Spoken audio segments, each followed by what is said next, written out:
দলীয় পতাকা লাগানোকে কেন্দ্র করে আইএসএফ ও তৃণমূলের বিবাদ বাঁধল। এই ঘটনাকে কেন্দ্র করে এলাকায় ব্যাপক উত্তেজনা। আইএসএফ সমর্থকদের মারধরের অভিযোগ উঠল শাসক দল তৃণমূলের বিরুদ্ধে, পাল্টা অভিযোগ তৃণমূলেরও। শুক্রবার সকালে ঘটনাটি ঘটে দক্ষিণ 24 পরগনা জেলার ভাঙড়ের খড়গাছি এলাকায়। খবর পেয়ে ঘটনাস্থলে পৌঁছায় চন্দনেশ্বর থানার পুলিশ। শুক্রবার আইএসএফ এর কর্মী সমর্থকরা এলাকায় দলীয় পতাকা লাগাচ্ছিল। সেই সময় তৃণমূলের লোকজন বাধা দিতে আসে। এরপর শুরু হয় বচসা থেকে মারামারি।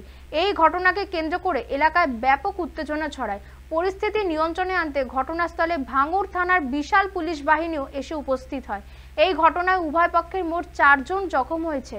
পুলিশ ঘটনাস্থল থেকে তাদের উদ্ধার করে নলমুড়ি প্রাথমিক স্বাস্থ্য কেন্দ্রে ভর্তি করলেও পরে কলকাতায় সরকারি হাসপাতালে স্থানান্তর করা হয়। ঘটনার তদন্ত শুরু করেছে পুলিশ। সাংবাদিক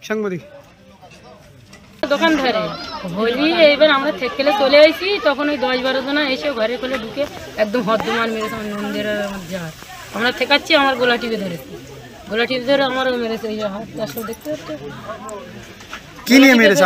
আপনার কি নিয়ে মেরেছে? আমার গলা টিপে ধরেছে, আর ওইসব কাটলে একদম যেখানে সেখানে মেরেছে। আমি ঠেকাতে গেছি, আমি তো ঝগড়া করিনি, আমি ঘরে খুলে থেকে। আমার স্বামী হাবিবুল মোল্লা, উনি ওই ভাইজানের কি একটা ফ্ল্যাগ মারতে গিয়েছিল। এর ওখানে ওরা ঝগড়া করেছে, কি করেছে আমি ঠিক জানি না। এখন আমার ননদ দোকানে গিয়েছিল ডাল আনতে।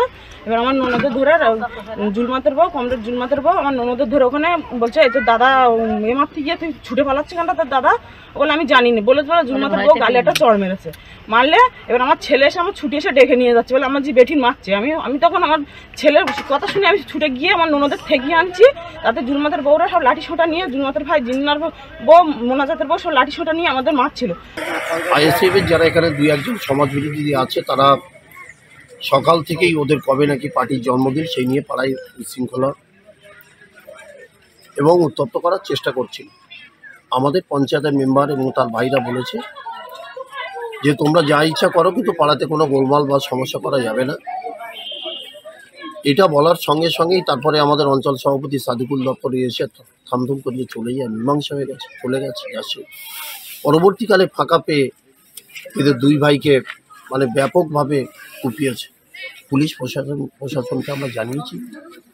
নিশ্চয়ই যারা এই ঘটনার সঙ্গে যুক্ত তাদের অবিলম্বে গ্রেপ্তার করার দাবি জানিয়েছি আমরা, এবং আমরা আশা করছি খুব দ্রুত যারা এই ঘটনার সঙ্গে যুক্ত তাদের ভাঙড় থানার